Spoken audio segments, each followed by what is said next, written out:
Shalom saudara-saudara, ketemu lagi di dalam segmen Sunday Talk, yaitu sebuah segmen yang adalah kerinduan saya agar setiap anak-anak Tuhan, orang Kristen, tetap beribadah kepada Tuhan di hari Minggu, mengasihi Tuhan dan lebih dekat dengan Tuhan. Saya sadar bahwa tidak semua dari antara saudara yang gereja lokal masing-masing mempunyai ibadah online. Karena itu, saya rindu supaya ini menjadi berkat. Dan juga bagi saudara-saudara yang punya gereja lokal yang juga mempunyai ibadah online, saya tetap mendorong saudara untuk tetap mengikuti ibadah online masing-masing di gereja lokal. Dan jadikanlah video ini sebagai sebuah suplemen yang membantu kita untuk lebih memperkuat percaya, memperkuat iman kita di dalam Tuhan. Tema dari Sunday Talk kali ini saya berikan judul, Sampai Kapan Tuhan? Saya percaya saudara sudah mengira-ngira kira-kira apa yang akan kita bahas. Karena di tengah-tengah masa sulit seperti ini, saudara saya percaya bahwa banyak di antara kita yang bertanya-tanya, Tuhan, sampai kapan ini terjadi? Dan saudara, untuk mengawali perenungan firman Tuhan di hari ini, saya ingin mengajak saudara-saudara untuk mempersiapkan hati kepada Tuhan melalui sebuah pujian yang saya ambil dari Nadia and Yosef. Sebuah pujian yang membantu kita untuk mempersiapkan diri. Tenanglah kini hatiku, Tuhan memimpin langkahku di tiap saat dan kerja. Tetap tanganku dipegang, Tuhanlah yang membimbingku, tanganku dipegang teguh, hatiku berserah penuh, tanganku dipegang teguh.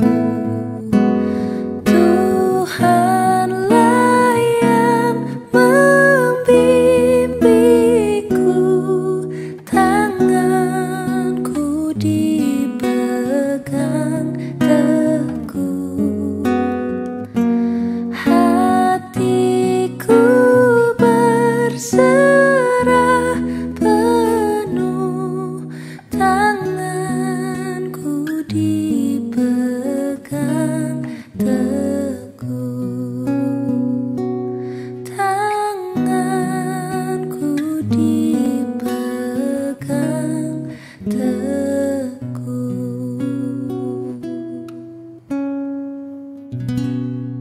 Kami percaya Tuhan, Engkau memegang tangan kami, dan Engkau menuntun kami hari lepas hari. Tuhan, di tengah keadaan yang sulit seperti ini, tolong kami supaya kami tetap mengulurkan tangan kami kepada Tuhan, percaya dengan segenap hati, meskipun kami bertanya-tanya. Tuhan, biar perenungan firman-Mu menjadi berkat setiap kami dimanapun kami berada. Bekerjalah Roh Kudus, kami percaya Engkau tak terbatas. Dalam nama Yesus Tuhan kami berdoa. Amin. Saudara, perenungan firman Tuhan akan saya dasari dari satu kitab Perjanjian Lama, yaitu kitab Habakuk. Kitab Habakuk pasal yang pertama ayat 1 sampai dengan ayat yang keempat. Saya mengajak saudara membuka Alkitab masing-masing dan mempersiapkan bagian tersebut, karena kita akan membahasnya di dalam waktu-waktu ke depan ini. Saudara, ini adalah potret seorang dokter bernama Dr. Lorna Breen. Dia ini bertugas di unit gawat darurat di Columbia University Medical Center dan New York Presbyterian Hospital. Dan menariknya adalah Dr. Breen ini pernah terinfeksi COVID-19 dan kemudian dia dirawat secara total. Setelah 10 hari, kemudian dia recovery dan dia bersegera untuk kembali ke tugasnya di garis depan. New York City adalah salah satu kota yang merupakan pusat dari pandemi COVID-19, saudara-saudara. Tercatat minggu lalu sudah ada 300.000 kasus dan 22.000 diantaranya meninggal dunia. Dan Dr. Breen adalah seorang yang ingin segera untuk menangani pasien-pasien yang berjuang dengan COVID-19 ini. Tetapi saudara-saudara, yang terjadi adalah ketika dia bertugas, dia tidak mampu untuk menjalani satu shift 12 jam yang dibebankan kepadanya. Dan melihat keadaan ini, kemudian teman-temannya menyarankan kepada Dr. Brin untuk mengambil waktu libur lebih panjang. Dan dia pulang ke keluarganya di Virginia. Tetapi nahasnya saudara-saudara, beberapa hari kemudian, Dr. Brin ditemukan meninggal bunuh diri. Dan publik Amerika menjadi heboh saudara-saudara. Karena seorang dokter, seorang yang berjuang, seorang yang berada di garis depan, kini menjadi korban bukan karena virusnya, tetapi karena bunuh diri. Dan orang berpikir bahwa Dr. Lorna Brin ini adalah seorang yang mengalami depresi ketika dia berjumpa dengan begitu banyak penderitaan. Orang-orang yang menderita karena virus ini. Dan dia pun ikut-ikutan mengalami rasa yang sama.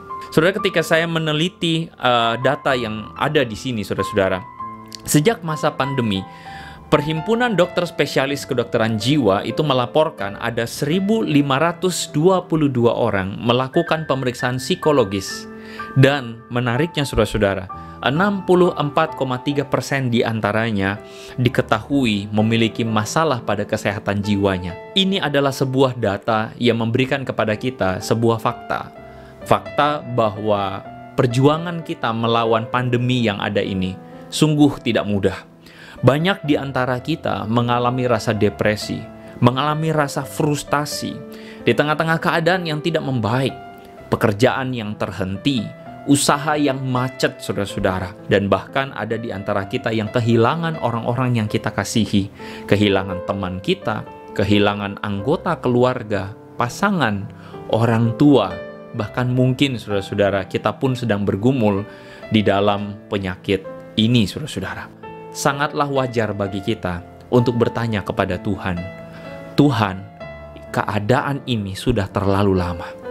Tuhan, keadaan ini kenapa tidak kunjung baik? Bahkan saudara-saudara kita mungkin bertanya dari hati kecil kita yang paling dalam, Tuhan, sampai kapan ini terjadi? Kita berdoa setiap hari, tetapi sepertinya keadaan tidak kunjung membaik. Kita berdoa setiap hari mengharapkan ada pertolongan Tuhan, tapi sepertinya Tuhan diam di sana. Nah saudara-saudara, di tengah-tengah keadaan seperti ini, firman Tuhan datang kepada kita melalui perjuangan seorang nabi bernama Nabi Habakuk. Saudara-saudara, ketika mempersiapkan bagian firman Tuhan ini, saya menemukan bahwa pergumulan yang dihadapi oleh Habakuk adalah sebuah pergumulan yang kurang lebih mirip saudara-saudara. Ketika seorang nabi mempertanyakan Tuhan, apakah Tuhan peduli dengan keadaan yang buruk yang terjadi di waktu itu, waktu Nabi Habakuk hidup. Nabi Habakuk hidup pada masa sekitar pemerintahan seorang raja bernama Raja Yosia. Raja Yosia adalah seorang raja yang dikenal sebagai raja yang melakukan sebuah pembaharuan di tengah-tengah keadaan kerajaan Yehuda yang hancur berantakan, saudara-saudara. Apa yang terjadi pada saat itu? Di dalam 2 Raja-Raja pasal 23 kita melihat bahwa Israel pada waktu itu, Yehuda, para penguasanya adalah para penguasa yang menindas rakyat dengan begitu luar biasa. Saudara-saudara, bait Allah pada waktu itu dipakai untuk menyembah dewa Baal, dewa Asyera, bahkan dewa-dewa yang lain di dalam bait Allah. Bukan cuma itu saudara-saudara. Saudara akan menemukan sebuah catatan bahwa bait Allah pun dipakai sebagai tempat pelacuran bakti, yaitu sebuah ritual pelacuran hubungan seksual secara bebas yang dilakukan untuk memuja dewa dan dewi. Dan bukan itu saja saudara-saudara. Yang terjadi adalah pada waktu itu orang Israel, orang Yehuda mempersembahkan anak-anak mereka bagi dewa Molok. Anak mereka dibunuh untuk dewa tersebut. Saudara, keadaan ini membuat frustasi seorang bernama Habakuk. Apalagi Raja Yosia yang melakukan pembaharuan tersebut meninggal karena pertempuran dengan Firaun Neko. Dan akhirnya tanpa waktu panjang saudara-saudara, keadaan yang buruk itu kembali terjadi lagi karena sudah menjadi budaya orang Yehuda atau orang Israel Selatan pada waktu itu. Dan pada waktu itulah Nabi Habakuk berteriak kepada Tuhan. Kalau saudara baca di dalam ayat yang pertama, firman Tuhan mengatakan ucapan ilahi dalam penglihatan Nabi Habakuk ayat 2. Berapa lama lagi Tuhan, aku berteriak, tetapi tidak kau dengar. Aku berseru kepadamu penindasan, tetapi tidak kau tolong. Mengapa engkau memperlihatkan kepadaku kejahatan, sehingga aku memandang kelaliman? Saudara-saudara, Habakuk berteriak kepada Tuhan. Ini menarik, karena kalau saudara baca di dalam kitab nabi-nabi, saudara akan menemukan rata-rata suara Tuhan itu adalah suara yang disampaikan melalui nabi untuk mengarah kepada bangsa Israel atau bangsa Yehuda. Tetapi kitab Habakuk ini, kalau saudara baca, berisikan sebuah pergumulan seorang nabi dengan Tuhan. Bukan pesan kepada bangsa Israel, bukan. Dan disinilah Habakuk berteriak kepada Tuhan. Berapa lama lagi Tuhan, aku berteriak tetapi tidak kau dengar? Sampai kapan Tuhan? Habakuk melihat pemerintahan yang korup, pemerintahan yang lalim, pemerintahan yang dia lihat adalah pemerintahan yang menindas, yang besar makin berkuasa, makin kaya, makin sejahtera, sedangkan orang kecil makin lama makin menderita. Dan disitulah Habakuk frustasi dengan keadaan ini. Dan dia berteriak, Tuhan, aku berteriak, tetapi engkau tidak mendengar. Nah, saudara-saudara, bukan cuma di situ. Kalau saudara lihat bagian ayat yang ketiga selanjutnya, Habakuk berteriak, aniaya dan kekerasan ada di depan mata, perbantahan pertikaian terjadi.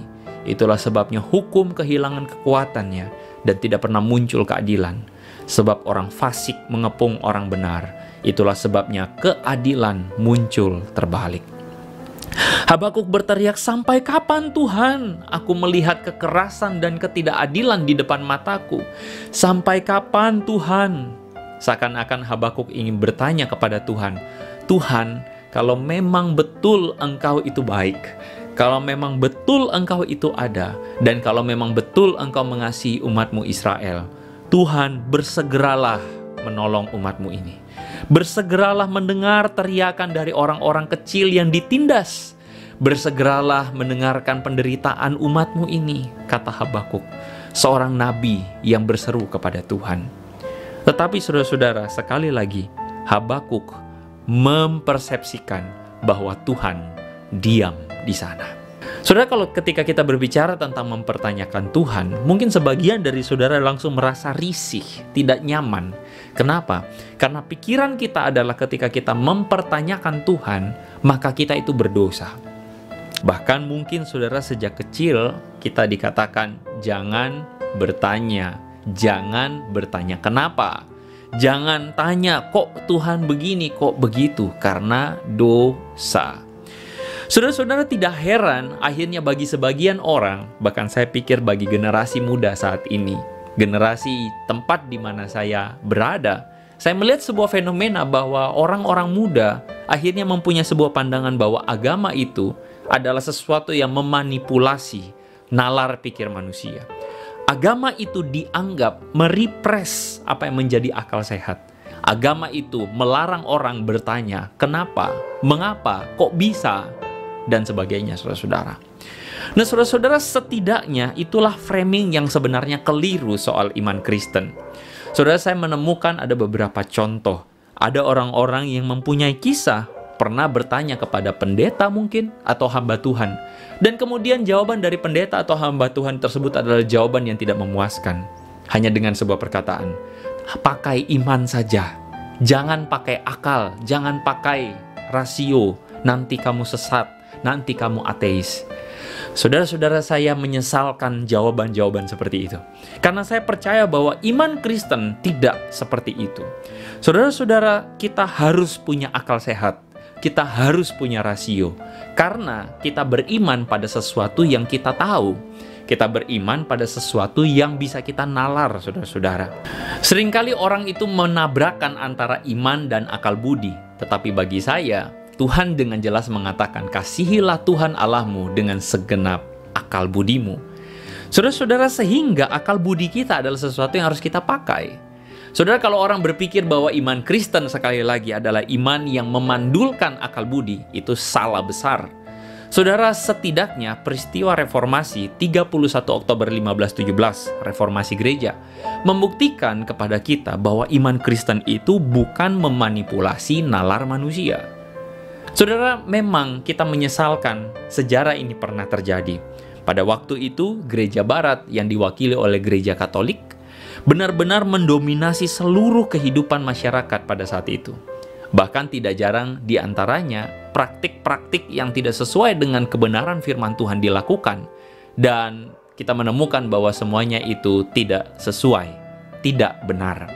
Dan muncullah seorang rahib bernama Martin Luther yang kemudian menempelkan atau memakukan 95 dalir di pintu gereja Wittenberg, dan itu menjadi tonggak orang menganggap bahwa itulah reformasi. Nah, saudara, melalui data ini saya berharap saudara jangan salah kaprah dulu. Di dalam video sebelumnya ketika peringatan reformasi gereja, saya membahas tentang data reformasi ini dengan lebih detail. Dan sedihnya adalah ada sebagian dari saudara-saudara yang Katolik yang salah kaprah mengira bahwa saya menyalahkan gereja Katolik. Oh, saudara, salah besar. Saya justru mengapresiasi gereja Katolik. Karena gereja Katolik saya melihat bahwa ada pemimpin-pemimpin yang kemudian belajar untuk mereformasi diri. Inilah semangat reformasi. Dan saya kira reformasi bukan milik kaum Protestan saja, tetapi seharusnya reformasi adalah semangat semua orang Kristen yang membuka dirinya dan hatinya agar direformasi oleh firman Tuhan. Bahkan saya juga memperingatkan gereja Protestan agar jangan merasa diri benar, dan gereja Protestan harus belajar dari sejarah ini juga. Sehingga saudara-saudara yang salah, meskipun pada waktu itu gereja Katolik mendominasi, tetapi bukan gereja Katoliknya yang salah, tetapi para pemimpinnya yang bisa kita katakan sudah keluar jalur dari kebenaran firman Tuhan. Sehingga mereka menggunakan dalil-dalil agama, atau mereka menggunakan sebuah statement-statement yang menekan rasa kritis dari jemaat atau orang-orang biasa pada waktu itu, untuk dengan upaya supaya kekuasaan mereka atau peraturan mereka tidak dipertanyakan, saudara-saudara. Nah, saudara, agama manapun itu, bukan hanya Kristen, tetapi agama yang lain pun sangat amat berpotensi. Dan saudara, saya yakin saudara pasti tahu apa yang terjadi di bangsa kita akhir-akhir ini, di mana dalil agama digunakan untuk mengekang dan membodohi orang, bukan? Nah, saudara-saudara, melalui data ini saya ingin tunjukkan kepada saudara bahwa reformasi gereja ini memberikan bukti bahwa iman Kristen itu sebenarnya tidak merepress atau menekan kekritisan kita. Anselmus of Canterbury, saudara-saudara, di dalam salah satu adegiumnya Fides Quaerens Intellectum, dia mengatakan bahwa seorang Kristiani harus berpegang teguh pada imannya akan Allah sambil membuktikannya melalui rasionya. Sehingga pada saat ini saya ingin katakan kepada saudara-saudara bahwa di dalam perspektif Kristen, iman dan akal budi itu berjalan beriringan, berjalan bersama-sama. Saudara, adalah salah kalau kita mempertentangkan antara iman dan akal budi, iman dan rasio. Dan saya yakin kaum muda sangat muak sekali dengan upaya-upaya generasi sebelumnya yang seakan-akan menekan kekritisan kita, bukan? Saudara, kekristenan itu memberikan ruang kepada kita untuk bertanya, kenapa Tuhan? Mengapa Tuhan hal ini terjadi? Bahkan kekristenan itu memberikan ruang kepada kita untuk mengalami masa-masa naik dan turun di dalam perjalanan iman kita. Dan menariknya adalah ketika Habakuk bertanya, Tuhan, mengapa? Pertanyaan Habakuk itu atau rasa frustasi Habakuk itu justru menjadi salah satu bagian di dalam kitab firman Tuhan, bukan? Dan ini menarik. Saudara-saudara, Habakuk mencari jawaban kepada atau pada tempat yang tepat. Kalau saudara baca di ayat yang pasal yang kedua, di situ Habakuk berkata begini, aku mau berdiri di tempat pengintaianku dan berdiri tegak di menara. Aku mau meninjau dan menantikan apa yang akan difirmankannya kepadaku dan apa yang akan dijawabnya atas pengaduanku. Saudara, di dalam pergumulan Habakuk ini, seperti roller coaster naik dan turun ini, saudara, Habakuk berkata bahwa dia berdiri di tempat pengintaian.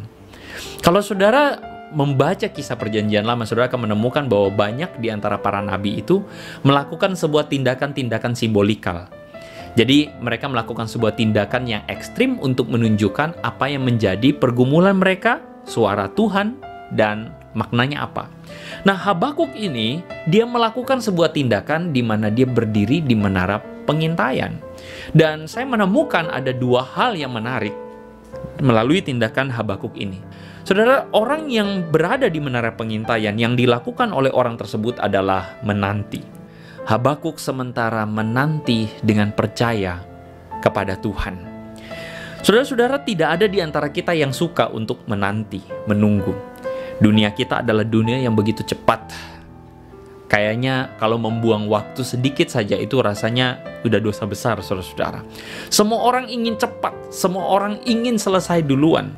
Saudara melihat banyak orang tidak suka mengantri. Kenapa? Karena tidak suka menunggu. Kalau saudara baca firman Tuhan, saudara akan menemukan bahwa justru Tuhan dalam bagian-bagian tertentu mengajak kita untuk memperlambat langkah kita. Orang berpikir dengan cepat, maka produktif. Padahal belum tentu, saudara. Justru kadang-kadang dengan menanti, justru di sanalah kita melihat dengan lebih baik.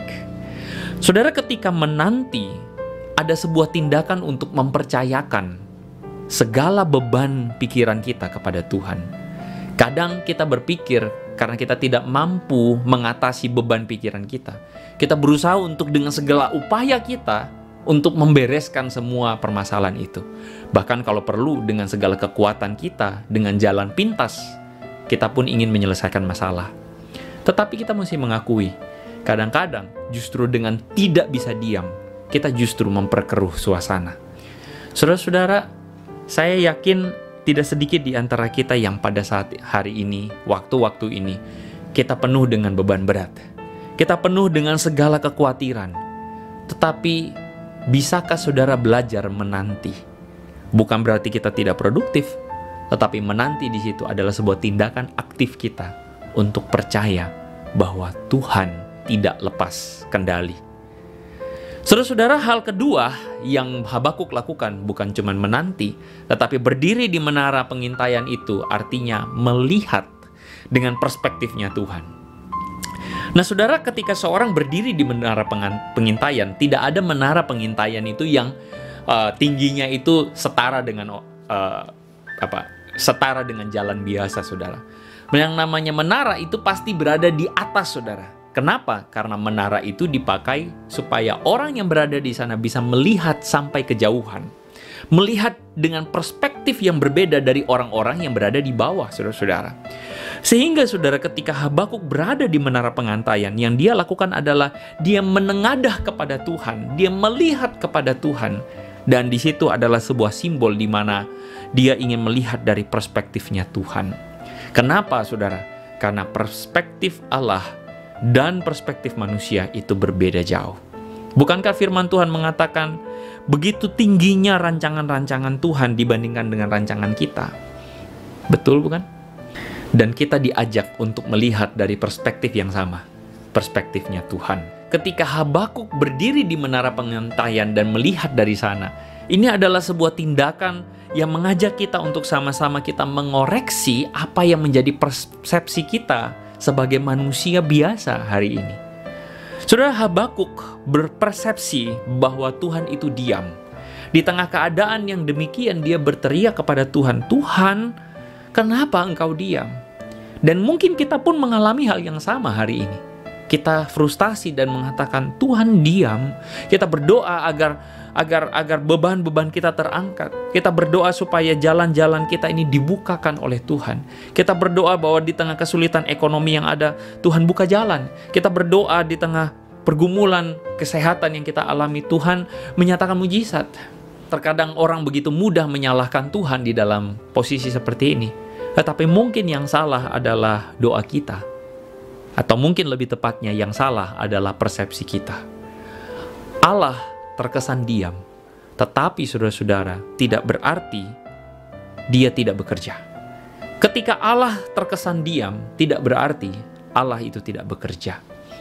Saudara, saya ingat pengalaman masa kecil ketika saya bermain dengan tetangga seberang rumah. Pada satu waktu saudara, di samping dari rumah saya itu ada sebuah semacam pagar kawat duri, saudara-saudara. Dan kami pada waktu itu main panjat-panjatan pagar tersebut.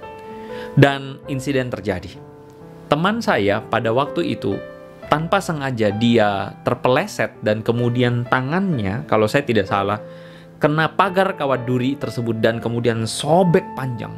Dan kemudian darah pun mengalir dengan begitu derasnya. Saudara, saya pada waktu itu masih kecil dan saya kaget setengah mati. Dan yang terjadi adalah dengan segala kepanikan saya berteriak. Teman saya menangis. Saya kemudian pergi ke seberang rumah mencari pertolongan, memanggil orang tua dari teman saya tersebut. Dan kemudian dalam waktu yang singkat orang tuanya datang kepada teman saya ini. Lalu teman saya ini menangis dengan begitu menjadi-jadinya, berteriak sakit, minta tolong. Tetapi saudara-saudara, orang tuanya pada waktu itu diam tanpa suara. Lalu kemudian dia membopong anaknya tersebut. Lalu kemudian kebetulan rumah kami itu dekat dengan rumah sakit juga. Dan kemudian dia sambil menggendong, dia bawa ke rumah sakit. Teman saya itu berteriak meronta-ronta.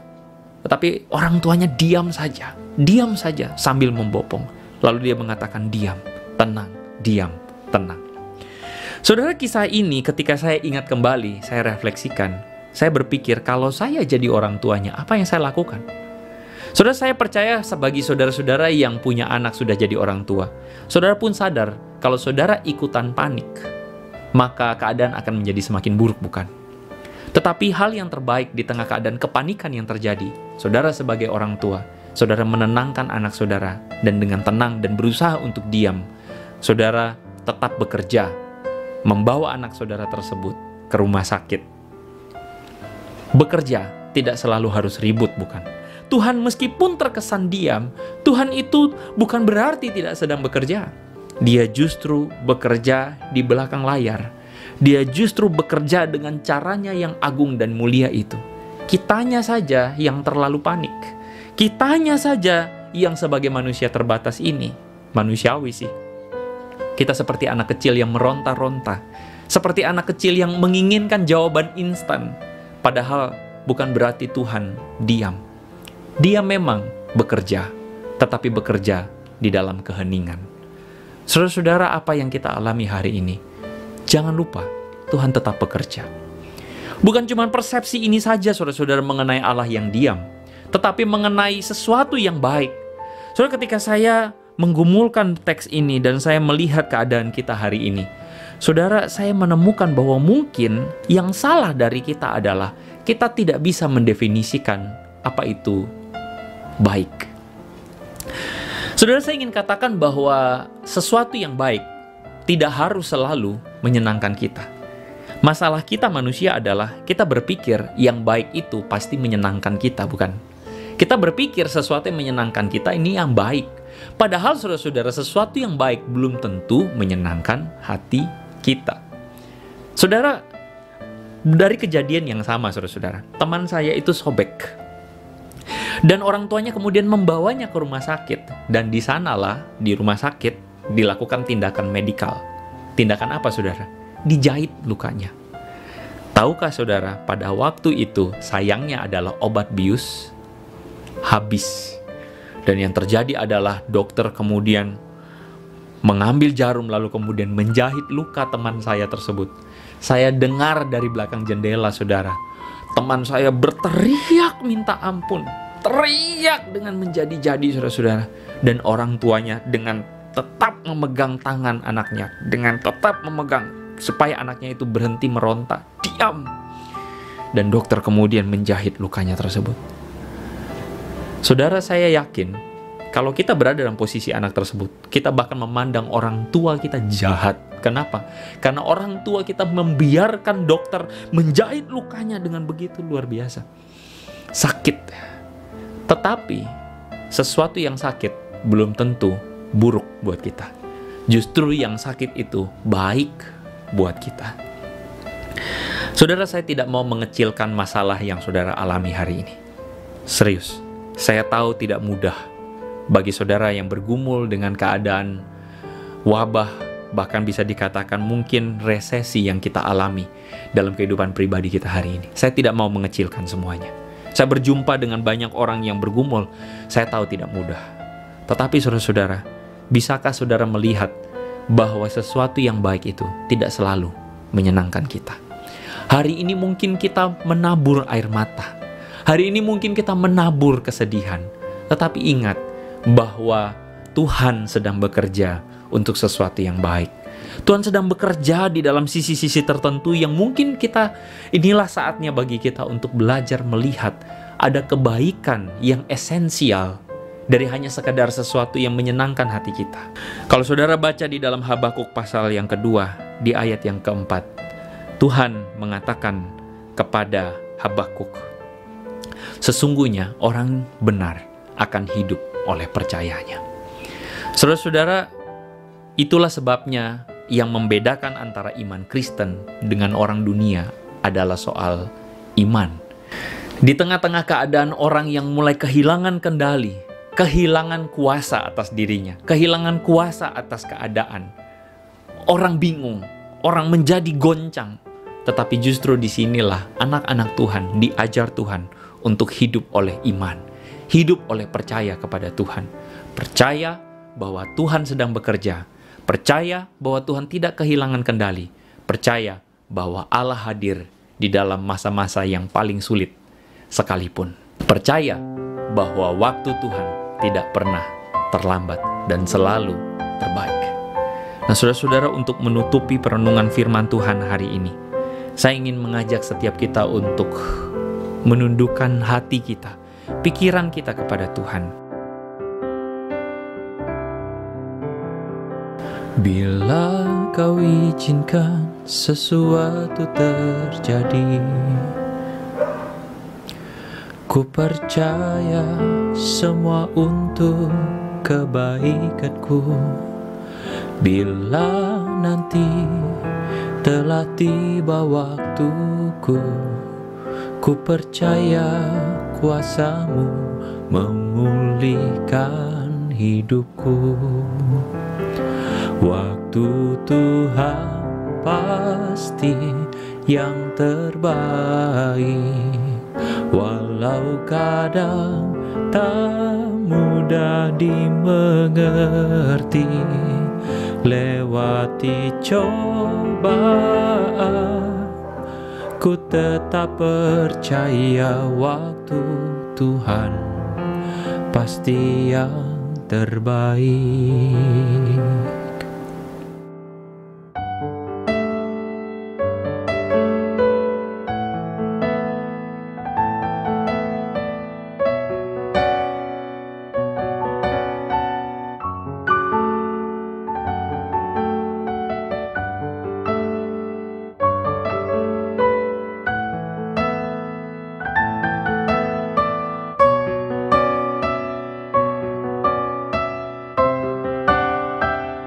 Waktu Tuhan pasti yang terbaik, walau kadang tak mudah dimengerti.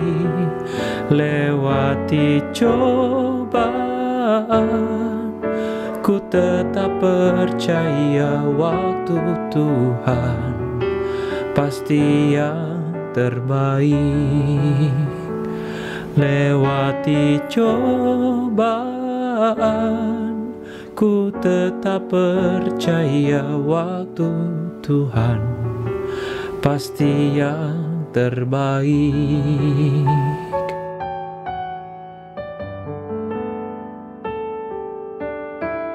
Tuhan, kami percaya bahwa Tuhan Engkau bekerja di dalam segala sesuatu yang terjadi dalam hidup kami. Dan karena kami tahu bahwa Engkau adalah Allah yang baik, maka Engkau bekerja untuk kebaikan kami. Meskipun Tuhan kadang-kadang kami tidak mampu melihat kebaikan yang Tuhan kerjakan di dalam hidup kami, melalui pergumulan yang kami hadapi hari ini. Tetapi biarlah melalui firman-Mu hari ini boleh meneguhkan apa yang menjadi pesan Tuhan bagi hidup kami, dan meneguhkan iman kami, memperkuat iman kami, untuk terus bersandar dan percaya di masa-masa yang sulit ini. Tuhan, hamba-Mu berdoa bagi setiap anak-anak-Mu yang pada hari ini bergumul Tuhan, bergumul dalam keadaan mereka, pribadi mereka hari ini. Tuhan, bekerjalah di dalam cara-Mu, melalui kisah kami semua satu persatu. Dan kami percaya bahwa orang benar akan hidup oleh percayanya. Kami aminkan firman Tuhan ini, dan kami percaya kami pun mengalaminya bersama-sama dengan Tuhan. Tuhan, terima kasih. Kami bersyukur kepada Tuhan. Di dalam nama Yesus kami berdoa. Amin. Nah, saudara, demikian Sunday Talk hari ini. Semoga firman ini boleh menguatkan setiap kita. Dan apabila saudara terberkati melalui perenungan di Sunday Talk ini, saya mendorong saudara untuk men-share, membagikan video ini kepada orang-orang Kristen yang lain, supaya banyak orang semakin dikuatkan juga di dalam Tuhan. Sampai ketemu di video berikutnya. Tuhan Yesus memberkati saudara-saudara.